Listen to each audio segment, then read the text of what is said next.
Hello दोस्तों, फिर से आपका स्वागत है मेरे और आपके YouTube चैनल घोस्ट स्कल पे। मैं हूं आपका होस्ट और दोस्त विकी। मैं आप लोगों के लिए लेके आते हूं भूतिया हॉरर स्टोरीज। तो आप अगर चैनल पे नए हैं तो चैनल को सब्सक्राइब कर दीजिए, बेल आइकन को प्रेस कर दीजिए। तो चलिए चलते हैं बिना देरी करते हुए आज की हॉरर स्टोरी की ओर। ये एक टैक्सी ड्राइवर की कहानी है जो कि थोड़ा सा बूढ़ा हो चुका था और टैक्सी चलाने का काम करता था। उसके घर में उसकी बीवी और 2 बच्चे थे। दोनों बच्चे बड़े थे, एक की उम्र 22 साल की थी और एक की उम्र 24 साल की थी। मुख्य पेशा उनका टैक्सी ही चलाना था और उतने में से उनका गुजारा चल नहीं पा रहा था। बेटे को भी कुछ काम में लगाना था और बिटिया की शादी करनी थी।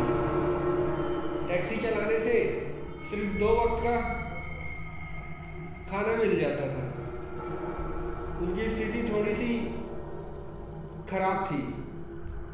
ये जो टैक्सी ड्राइवर है उसका एक दोस्त था, वो भी टैक्सी चलाने का ही काम करता था। और जो इनका दोस्त था वो अच्छा पैसे कमा रहा था टैक्सी चला के ही, क्योंकि रात में वो एक सवारी को एक चौक से उठाकर कब्रिस्तान तक बस छोड़ देता था। उसको अच्छे खासे पैसे मिल जाते थे।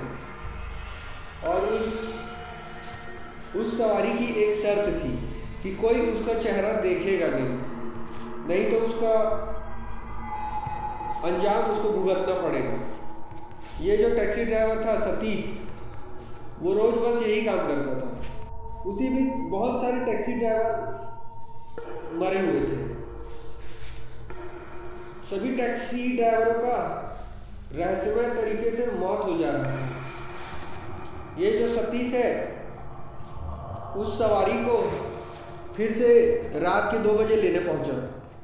सतीश ने अपने उस सवारी से बात करने की कोशिश करी।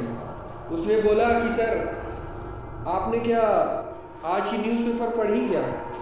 आज भी एक टैक्सी ड्राइवर की मौत हो गई, वो भी रहस्यमय तरीके से। उस सवारी ने कुछ ना बोला और फिर उसने फिर से उस सवारी से बात करने की कोशिश की।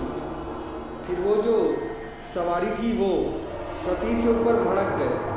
उसने कहा कि तुम अपना काम करो और ज्यादा इधर उधर की बातें ना किया करो। इतना कहकर वो फिर से चुप हो गया।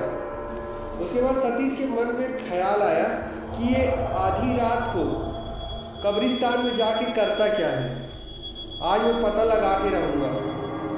उस सवारी को कब्रिस्तान में उतारने के बाद वो गाड़ी को साइड लगाने के लिए चला गया। साइड करके वो उस कब्रिस्तान के अंदर उस सवारी के पीछे पीछे चला गया। और जब उस सवारी को उसने देखा तो वो डर के मारे एकदम कांप गया। उसने देखा कि उसके सवारी की जो दोनों आंखें थी वो नहीं थी और चेहरा पूरा सफ़ेद था। सतीश को पता चल चुका था कि ये कोई इंसान नहीं, ये तो कोई आत्मा है। उस आत्मा ने भी सतीश को देख लिया और सतीश से कहा कि मैंने तुझे मना किया था ना, और कहा था अपने काम से काम रख। अब तू मेरी सच्चाई जान चुका है तो अब तुझे मरना होगा। ये कहकर वो आत्मा ने सतीश को जान से मार देती है।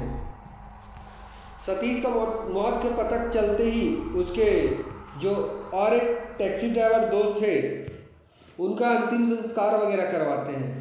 फिर उसके बाद उनके दिमाग में ख्याल आता है कि एक कोई सवारी थी जिसे ये सतीश छोड़ा करता था। अब ये जो दूसरा टैक्सी ड्राइवर था जिसका नाम था अजय, जो कि बुजुर्ग था, वो उस सवारी को लेने 2 बजे उसी जगह चला जाता। सवारी वहीं भी मिलती है उसको 2 बजे। उसे पिक करता है, पिक करने के बाद कब्रिस्तान छोड़ देता है। उसी बीच उस सवारी ने उस अजय से कहता है कि तू अपने काम से काम रखना बस, और ज़्यादा सवाल जवाब मत पूछना। ये कहकर वो जो आत्मा थी वो फिर चुप हो जाती है। उसके बाद जो अजय था वो उस सवारी को कब्रिस्तान तक छोड़ देता है। अब अजय को तो सिर्फ पैसे से मतलब था।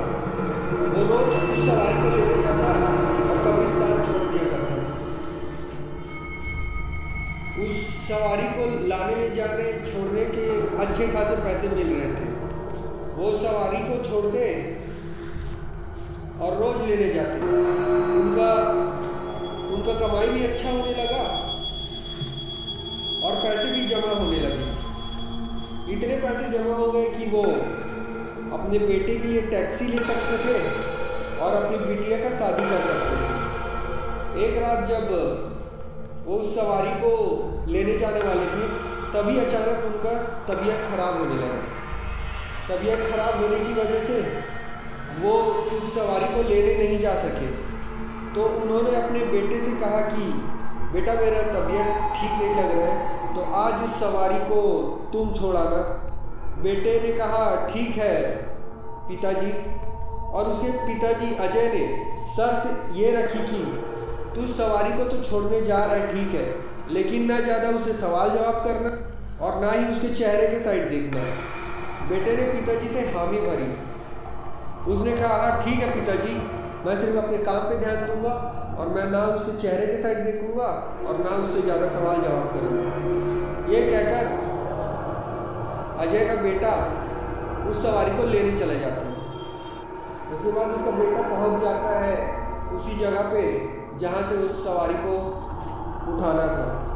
सवारी को बैठाने के बाद वो बहुत सी इधर उधर की बातें चालू कर देता है। उससे बातों ही बातों में उस सवारी जो आत्मा थी उसका चेहरा ये जो अजय का बेटा था वो आईने से देख लेता है। उसका चेहरा देखने के बाद वो डर के मारे कांपने लगता है। उसके बाद उस आत्मा की भी नज़र अजय के बेटे पर पड़ जाती है। तो वो आत्मा अपनी भारी आवाज़ में बोलती है कि मैंने मना किया था ना देखने के लिए, तूने मुझे देख लिया। इसका मतलब ये है कि अब तेरी मौत पक्की है। ये कहकर वो आत्मा इस ड्राइवर के बेटे को जान से मार देती है। अजय को अपने बेटे का मौत का पता चल जाता है। अजय बोलता है कि मैंने उससे कहा था कि उस सवारी की ओर देखना मत, न उससे बात करना, इसने मेरी बात नहीं मानी। ऐसा कहकर वो बहुत रोने लगता है। उसके बाद से उस सवारी को वो ना कभी लेने गया ना कहीं पे छोड़ा। उसके बाद से वो अपने टैक्सी का भी काम बंद कर चुका है और दूसरा काम करना चालू कर दिया है। तो बस दोस्तों आज के लिए इतना ही। अगर आप लोगों को हमारी हॉरर स्टोरी अच्छी लगी तो वीडियो को लाइक शेयर कमेंट करना ना भूलें। और अगर आप लोगों के पास भी अच्छी भूतिया हॉरर स्टोरी है तो हमें हमारे इंस्टाग्राम आईडी पे मैसेज करके बता सकते हैं। हमारी इंस्टाग्राम आईडी है घोषविस्कल1990। धन्यवाद। हर हर महादेव। जय श्री महाकाल।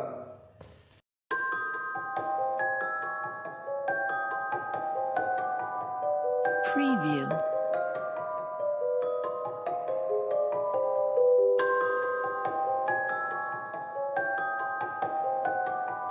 Preview.